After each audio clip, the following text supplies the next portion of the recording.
인사하도록 하겠습니다. 참 반갑습니다. 사랑합니다. 축복합니다. 네. 하나님의 은혜가 강같이 우리 가운데 흐를 줄로 믿습니다. 주님께서 우리 대한민국의 가뭄 중에서도 주님께서 적절한 비도 주시고 하나님의 은혜 가운데 우리의 가운데 삶이 마르지 않도록 인도하시는 것처럼 우리 심령 가운데도 주님께서 은혜의 담배를 부어 주셔서 마르지 아니하고 항상 생명력 있게 살아갈 수 있도록 우리를 도와주실 줄로 믿습니다. 하나님의 말씀은 우리의 심령의 양약과 같은 것입니다. 또 떡과 같은 것입니다. 생명의 떡이죠. 그리고 영혼의 생수요, 우리가 공급받아서 생명력을 유지할 수 있는 그러한 근거가 됩니다. 하나님의 말씀은 성경 66권 전체를 통해서 우리 가운데 주시는 하나님의 메시지가 있음을 믿으시기를 주의 이름으로 축원합니다. 근데 히브리서의 말씀은 참 어려운 말씀이라 잘 읽지 않는 말씀 중에 하나입니다. 왜 그러냐면 히브리인들에게 보낸 편지, 투 히브루라고 하는 제목이기 때문에 히브리적인 배경을 갖고 있지 않으면 읽기가 참 어려운, 구약적인 배경이 없으면 어려운 말씀이기에 요한계시록 다음으로 잘 안 읽는 말씀이 히브리서의 말씀이에요. 그러나 우리가 꼭 읽어야 될 필요가 있는 말씀이 바로 히브리서의 말씀임을 오늘 우리가 1장부터 시작해서 12장까지 말씀을 읽어보면 알게 될 것입니다. 왜 우리가 히브리서의 말씀을 꼭 읽어야 되느냐? 그것은 다름이 아니라 세상을 살아가면서 가장 가치 있는 것이 무엇인가에 대해서 분명하게 비교하여 설명하시고 우리 가운데 교훈하시고 참 믿음 가운데 살아갈 수 있도록 주시는 메시지가 우리 히브리서 가운데 있기 때문에 있습니다. 여러분들에게 있어서 가장 가치 있는 것은 무엇입니까? 무엇이 여러분들에게 있어서 가장 가치 있는 것입니까? 2012년 한국인의 종교 생활과 의식 조사에서 18세 이상 대한민국의 기독교인과 비기독교인 각 1000명에게 종교 생활의 이유가 무엇입니까? 라고 물었을 때 불교인의 경우에는 건강과 재물과 성공을 위해서 종교 생활을 한다는 것이 44.4%, 기독교인 중에서도 31.6%만이 구원과 영생을 얻기 위해서 예수를 믿는다라고 대답했지 68.4%는 축복을 받기 위해 가족의 권유로 사람들과의 친교를 위해서 교회를 다닌다, 그렇게 말했다는 것이죠. 현실적인 문제를 해결하기 위해서 신앙생활을 한다, 이렇게 말하는 것입니다. 그런데 이렇게 많은 사람들이 기대하는 것과는 달리 오늘 히브리서의 말씀은 현실적인 성공, 건강, 재물 이런 것들은 가치가 없다는 거예요. 진정한 가치, 변하지 않는 가치, 그것은 오직 그리스도에게만 있다, 예수님께만 진정한 가치가 있다 하는 것을 강조하고 비교해서 설명하고 있는 말씀이 히브리서의 말씀이라는 것입니다. 당시 유대인들, 히브리인들은 어떤 생각을 가졌냐면 보이지 않는 존재 중에서는 가장 가치 있는 존재로 천사를 삼았습니다. 천사 하면 가치 있지, 정말 존귀하지, 귀하지, 이렇게 눈에 보이지 않는 존재 중에서는 천사를 삼았다는 거예요. 눈에 볼 수 있는 인물 중에서는 누가 가장 위대했나? 모세 정말 위대한 지도자지, 그렇게 생각했다는 것입니다. 그러나 이러한 천사와 모세보다 더 뛰어난 분이 계시는데 그분이 예수님이시다. 예수님은 눈에 보이지 않는 세계와 천상의 세계와 눈에 보이는 세계에 있어서 이게 어떤 존재보다 귀하신 분이시다 하는 것을 분명히 말씀하고 있습니다. 사실은 예수님을 가장 귀한 분으로 모셔드리는 것이 복음의 시작이요 신앙생활의 시작인 것을 우리 그리스도인들은 다 알고 있습니다. 그럼에도 불구하고 신앙의 실제의 삶 속에서는 그렇게 생활하지 못하는 것이 우리의 현실적인 문제라는 것입니다. 그저 현실적인 것들 중에 고통받고 어려움받는 문제를 해결하기 위해서 신앙의 끈을 붙잡고 있는 연약한 모습도 있고 습관적으로 저 나와서 예배하는 그러한 모습도 사람들 가운데 혹여나 있을 수도 있다는 것이죠. 이러한 우리의 연약한 심령에 히브리서의 말씀은 다시금 세상에서 가장 가치 있는 것이 무엇이냐, 그것을 분명히 붙잡으라, 그것은 다름이 아니라 예수 그리스도시다 하는 것을 분명히 말씀하고 있는 것입니다. 여러분, 바울 잘 아시죠? 복음의 증거자, 세계 선교의 기틀을 놓았던 하나님께서 이방인의 사도로 쓰신 사도 바울. 사도 바울은 빌립보 교인들에게 자기를 소개할 때에 이렇게 말했습니다. 빌립보서 3장 4절에서 9절의 말씀을 보면, 나도 육체를 신뢰할 만하며 만일 누구든지 다른 이가 육체를 신뢰할 것이 있는 줄로 생각하면 나는 더욱 그러하다. 내 육체의 자랑을 하자면 많은 것이 있다. 그렇게 얘기했습니다. 나는 8일 만에 할례를 받고 이스라엘 족속이요 베냐민 지파요 히브리인 중 히브리인이요 율법으로는 바리새인이요 열심으로는 교회를 핍박하고 율법의 의로는 흠이 없는 자라. 이단을 척결하고, 자기들 이제 유대교 생각에서는 이단을 척결하고 말씀에 굳건히 서서 율법이 요구하는 것 하나도 내가 흠 잡힐 만한 것 없이 내가 지켜왔던 사람이다. 그렇게 말했습니다. 그러나 무엇이든지 내가 유익하던 것을 내가 그리스도를 위하여 다 해로 여길 뿐더러 또한 모든 것을 해로 여김은 주 예수 그리스도를 아는 지식이 가장 고상하기 때문이라. 주 예수 그리스도를 아는 지식이 가장 귀하기 때문이라. 주님을 아는 것보다 더 귀한 것은 없다. 그가 그렇게 말하는 것입니다. 내가 그를 위하여 모든 것을 잃어버리고 배설물로 여기면 그리스도를 얻고 그 안에서 발견되려 함이니 내가 가진 의는 율법에서 난 것이 아니요 오직 그리스도를 믿음으로 말미암은 것이니 곧 믿음으로 하나님께로부터 난 의를 내가 가지고 있다. 바리새인들은 자기가 자기 의롭다고 하고 경문을 넓게 하고 그리고 거룩한 모습으로 마치 제가 이렇게 가운을 입은 것처럼 그렇게 겉모습으로는 그렇게 거룩하게 보이지만 그 속에는 참 의가 없다는 거예요. 예수 그리스도 안에서 온전한 의를 바울은 얻어서 외모가 아니라 내면에 참 의를 얻어서 하나님 앞에 감사합니다. 그 이전에 내가 의롭고 귀하게 생각했던 것들 다 배설물처럼 버렸다. 그렇게 말씀하고 있습니다. 여러분, 이러한 바울의 고백과 같이 주님을 위해서 모든 것 내려놓고 주님을 가장 귀한 분으로 여기며 살아갈 마음의 준비가 되어 있느냐 하는 것이죠. 바울처럼 우리가 그렇게 살아가고 그것을 인생의 가장 귀한 가치로 여기며 우리가 살아가고 있느냐 하는 것입니다. 히브리서의 말씀은 예수님이 가장 귀하신 이유가 무엇인지를 분명히 말씀하고 있습니다. 왜 예수님이 가장 귀한 분이신가? 물론 다른 우리를 위해서 십자가에 달려 돌아가신 복음에 대한 메시지를 먼저 말씀할 수도 있지만은 그러나 히브리인들에게 주는 메시지이기 때문에 이들을 구약적인 배경 속에서 먼저 비교하여 예수님이 가장 귀한 분으로 소개할 때에 비교의 대상을 분명히 하면서 설명하고 있습니다. 그러면서 첫 번째로 이 히브리서의 말씀은 예수님이 가장 귀하신 분인 이유가 무엇이냐? 그것은 다름이 아니라 하나님께서 지금 예수님을 통하여 말씀하고 계시기 때문이다. 그렇게 말씀하고 있습니다. 여러분 1절과 2절의 말씀을 보면 옛적의 선지자들을 통하여 여러 부분과 여러 모양으로 우리 조상들에게 말씀하신 하나님이 이 모든 날 마지막 날에는 아들을 통하여 우리에게 말씀하셨으니 그렇게 말씀하고 있습니다. 히브리인들은요 하나님과 소통하며 자기들은 하나님의 선택받은 백성이기 때문에 하나님의 음성을 듣고 그 음성대로 살아간다고 생각했습니다. 그러나 정말로 이들이 하나님의 음성을 듣는 자였냐? 그렇지는 않죠. 죄악이 있어서 이사야에 있는 말씀처럼 이 죄가 하나님과 너희 사이를 내어서 하나님으로 하여금 듣지 못하게 하고 이들도 주님의 말씀을 무시하고 주님의 말씀대로 살아가지 아니하는 그런 모습으로 살아갔던 것입니다. 그런데 옛적에 구약 시대죠. 구약의 시대에 하나님께서 이스라엘 백성, 자기의 택한 백성들과 소통하는 방법이 무엇이었냐면 선지자를 통하여 소통했다는 거예요.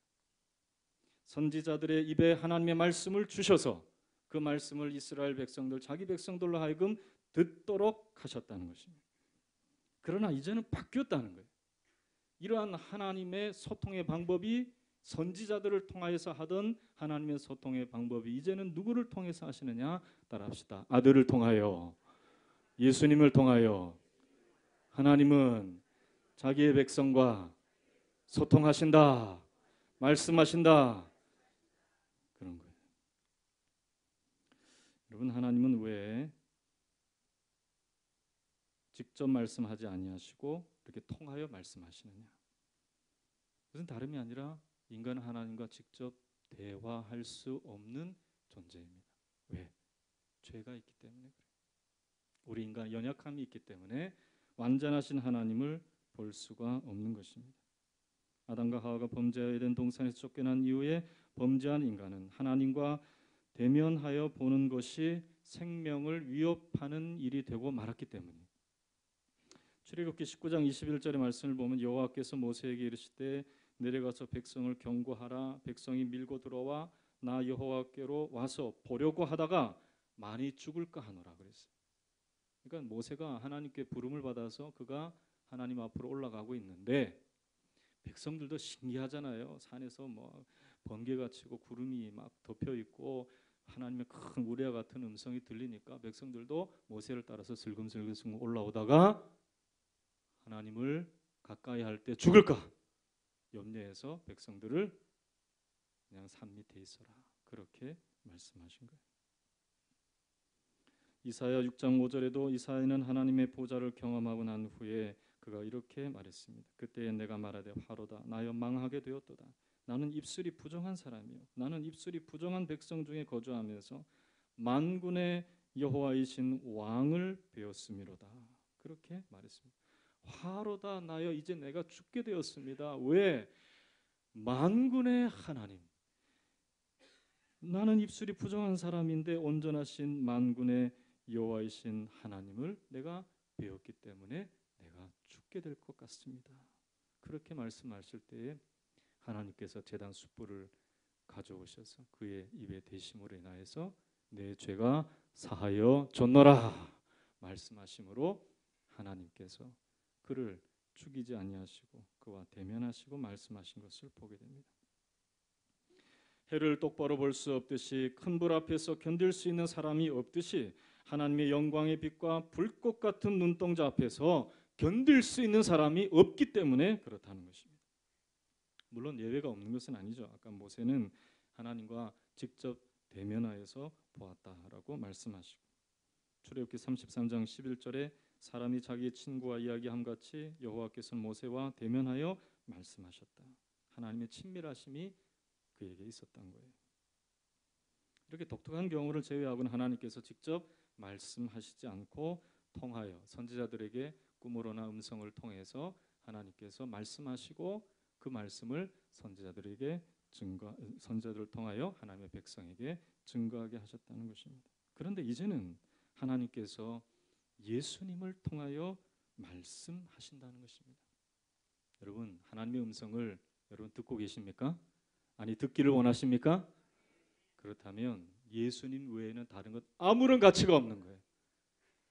아무리 수화기를 들어봐야 다 전선이 끊어진 수화기예요.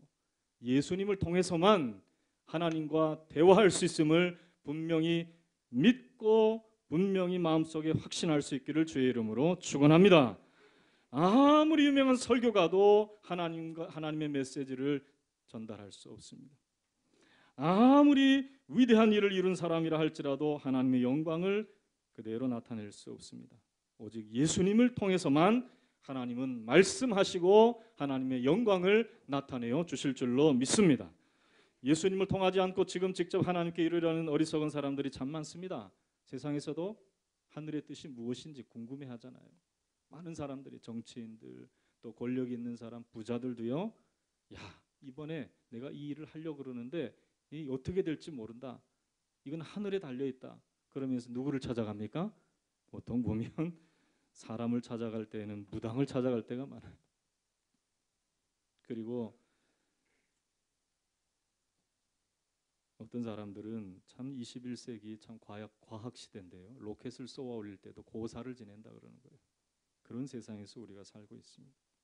그러나 세상을 경영하시고 운행하시고 앞날을 인도하시는 하나님을 만나서 하나님의 음성을 듣기를 원한다면 예수님께 나아가야 될 줄로 믿습니다. 예수님은 길이요 진리요 생명이라 그러셨습니다. 자기로 말미암지 않고는 아버지께로 갈 자가 아무도 없다 그랬습니다. 그 말씀 그대로 예수님만이 하나님의 음성을 들려주시는 분이시오. 하나님의 뜻을 분별할 수 있도록 하시는 분이시라는 것입니다. 요한복음 16장 13절에도 예수님께서 이렇게 말씀하셨습니다. 진리의 성령이 오시면 그가 너를 모든 진리 가운데로 인도하시리. 그가 스스로 말하지 않고 오직 들은 것을 말하며 따라합시다. 장래의 일을 크게 외칩시다. 장래의 일을 멀리 앞에 있을 모든 일들을 말하는 거예요. 장래의 일을 따라합시다. 너희에게 알리시리라. 너희에게 알리시리라. 성령이 오시면 하나님의 뜻대로 살아갈 수 있도록 우리를 인도해 주시는 은혜가 그의 심령 가운데 나타난다는 것을 분명히 말씀하신, 이것은 다름이 아니라 예수님을 통해서밖에 우리 가운데 주어질 수밖에 없다는 것입니다. 여러분, 하나님은 지금도 그의 택한 백성들과 대화하시는 하나님, 소통하시는 하나님이세요. 그렇기 때문에 예수님을 통해서만 하나님의 음성을 들을 수 있음을 믿고 주 예수 그리스도를 온전한 믿음으로 마음에 모셔드리고 주님으로 나의 온전한 삶을 삼고 주님이 말씀하시는 대로 살아가기로 결단할 수 있는 저와 여러분 되시기를 주님의 이름으로 축원합니다.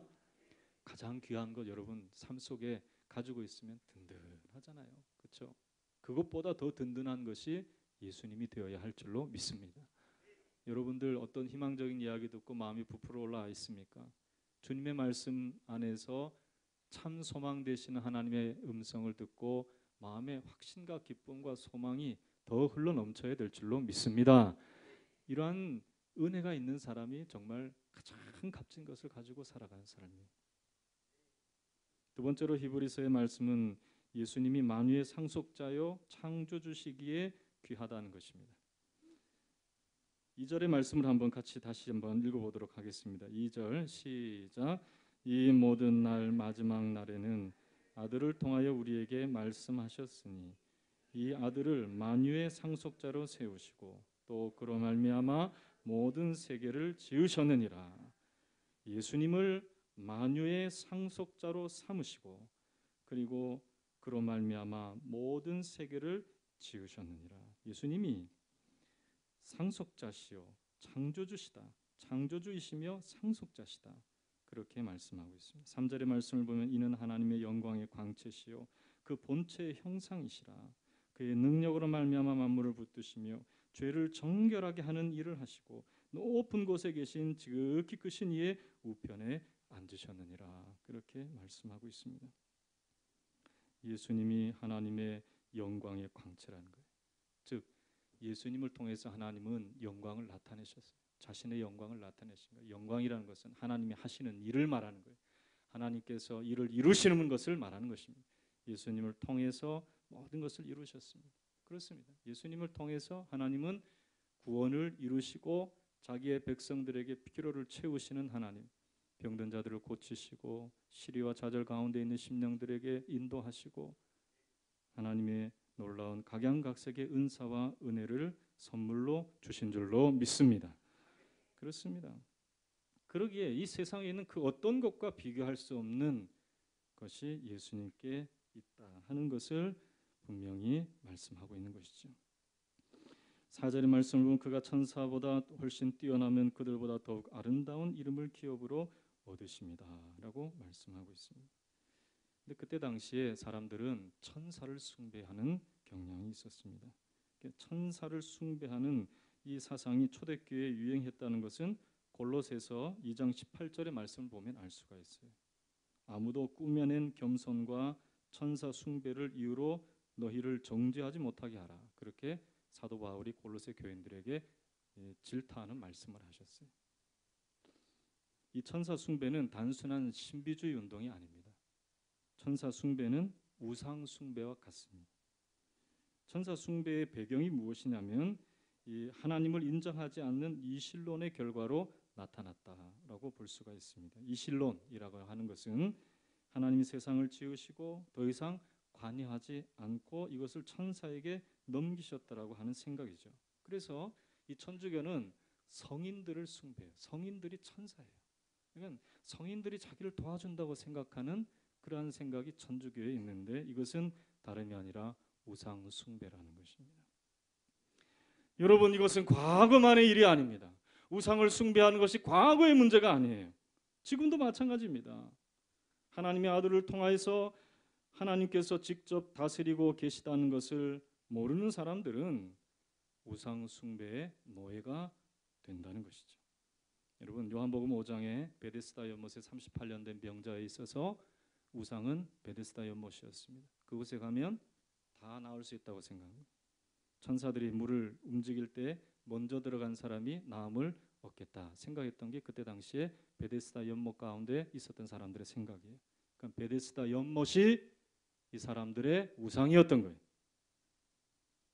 요즘 시대의 우상들은 무엇으로 나타나고 있는지 아십니까? 우리 청소년들, 우리 어른들은 잘 모르는 단어인데 이 청소년들은 우상을 가지고 있는 청소년들을 뭐라고 얘기하냐면 덕후라고 얘기합니다. 덕후.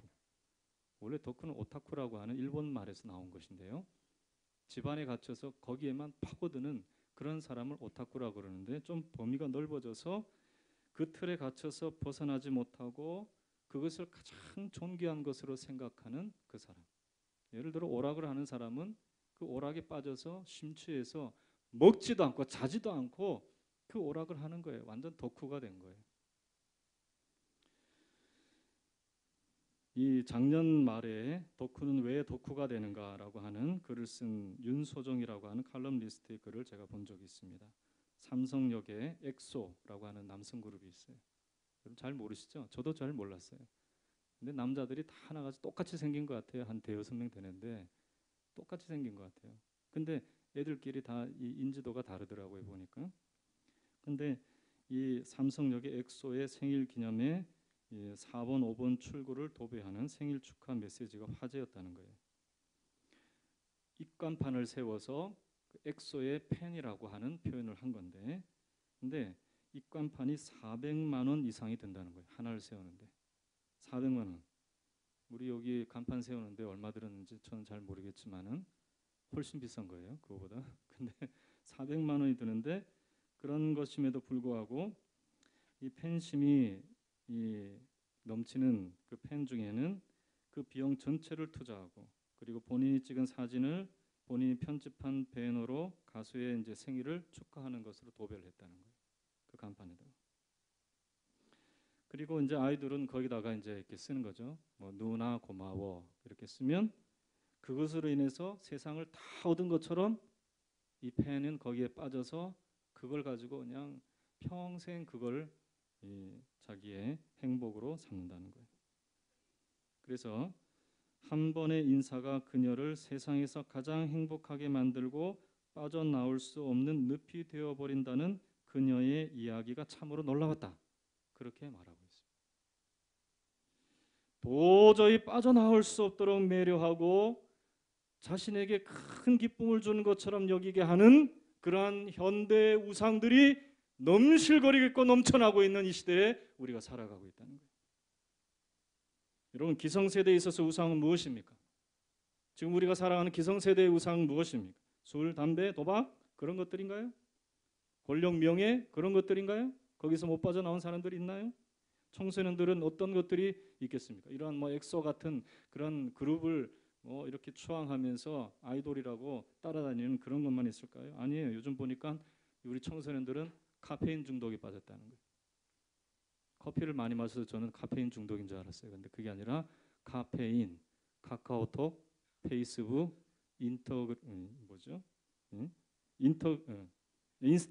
인스타그램이라고 하는 SNS, 소셜 네트워크 사이트라고 하는 서비스라고 하는 그런 이 SNS에 빠져서 그 안에서 희노애락을 느낀다는 거예요. 다 보면 카카오톡 하고 있어요. 그런데 그냥 소식을 주고받는 게 아니라 그 안에서 자기를 발견하고 또 사람들과 비교해서 좋은 면이 있으면 우쭐해지고 그리고 또 거기서도 우울감을 누리는 사람들이, 느끼는 사람들이 있다는 거예요. 그게 하나의 우상이 됐다는 거예요. 그게 사람들은 가치가 되고 그것에서 인정받아야 삶을 인정받는 것처럼 생각하는 그런 시대를 지금 살아가고 있다는 거예요. 여러분, 딴 세상 이야기로 들립니까? 아니에요. 지금 이 세상에 벌어지고 있는 일이에요. 여러분, 히브리서는 이러한 천사 숭배의 사상 가운데 빠져들어가 있는 이 히브리인들을 건져내어서 무엇이 가장 가치 있는 것인가를 깨닫고 이것으로 말미암아 인생의 기쁨과 즐거움과 소망을 안고 주님의 음성을 듣는 것으로 말미암아 내가 참 만족하며 인생을 참 그 말씀 가운데 살아가기로 결단하기를 원해서 다시 정신을 차리고 가장 귀한 것이 무엇인지 생각해보라. 그렇게 말씀하고 있는 것입니다. 다시 본문으로 돌아가서 오늘 말씀을 보면은 예수님과 천사와는 비교할 수 없는 차이가 있다는 것을 말씀하면서 시편 2편과 97편을 통해서 이 천사 중에 누가 하나님의 아들이라 부른 존재가 있느냐 대답해 보라는 거예요.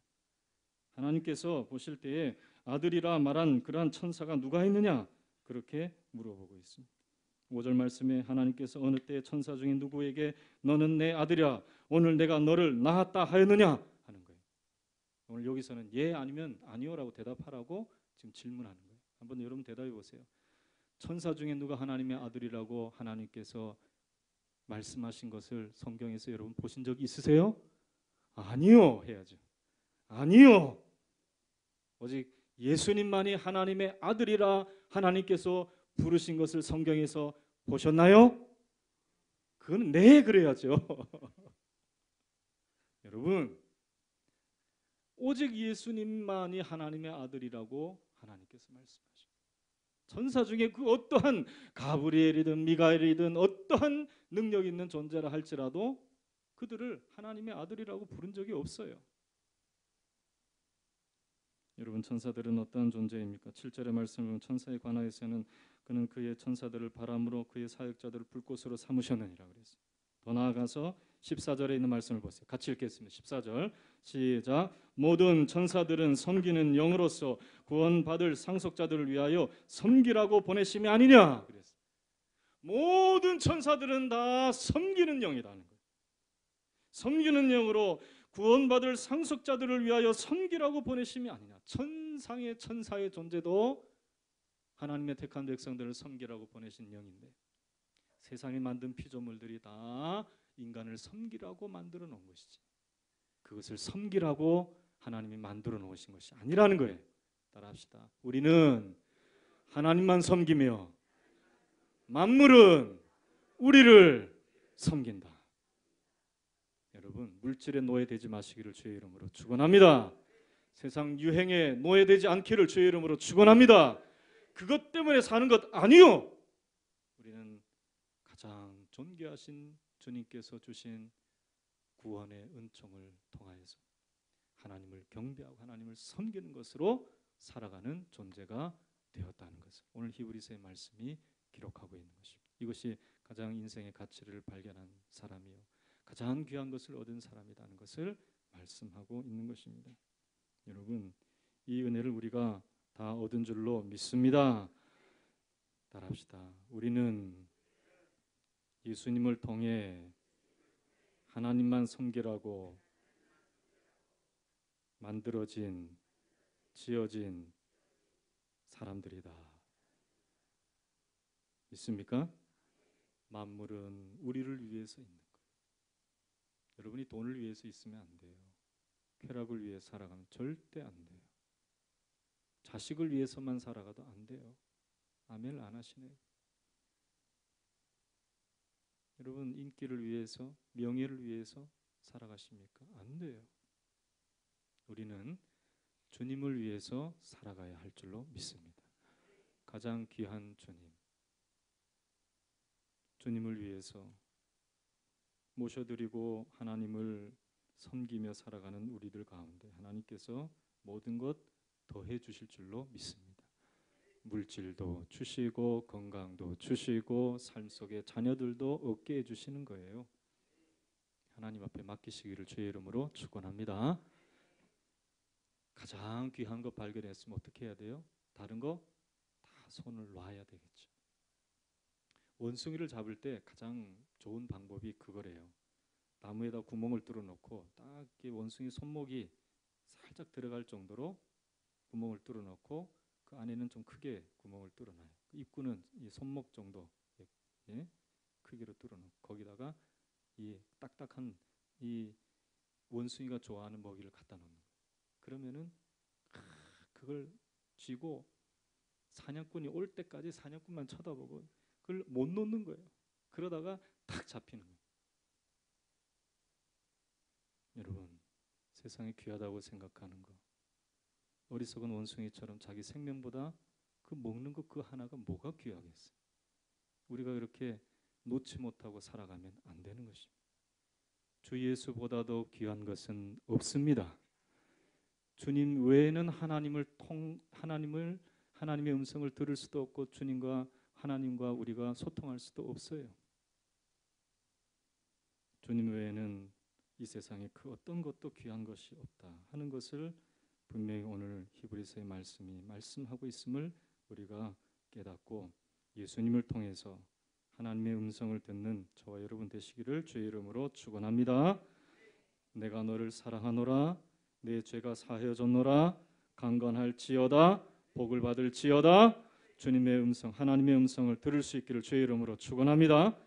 인생의 바른 목표를 가지고 주님보다 사랑했던 것들 다 내려놓고 희노애락으로 삼았던 것들을 내려놓고 우상을 끊어내고 주님을 위해서 살아가면서 주님이 더하시는 은혜 경험하며 살아가는 저와 여러분 되시기를 주님의 이름으로 축원합니다. 축원합니다. 다 함께 한번 기도하시겠습니다. 하나님 아버지, 이 세상 가장 귀한 것 무엇인지 하나님 아버지 깨닫지 못하고 알지 못하였던 우리들, 예수 그리스도 안에서 가장 귀한 것이 무엇인지를 깨닫고 바울처럼 다 버리고 주님을 얻고 주님으로 말미암아 하나님과 교통하며 위로부터 내리시는 은혜를 얻기 위해서 오늘도 이 자리에 나왔습니다.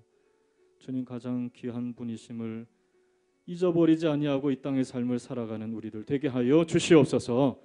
그래 하늘의 뜻을 깨닫고 하나님의 뜻을 깨닫고 하나님의 방법대로 살며 모든 것 더하시는 하나님의 은총을 경험하며 살아갈 수 있는 우리와 우리의 가족들, 기도의 대상이 되는 모든 심령들 되게 해달라고 우리 간절한 심령으로 하나님 모든 우상 내어버립니다. 하나님 주님만 가장 귀한 분이십니다. 고백하며 기도하도록 하겠습니다.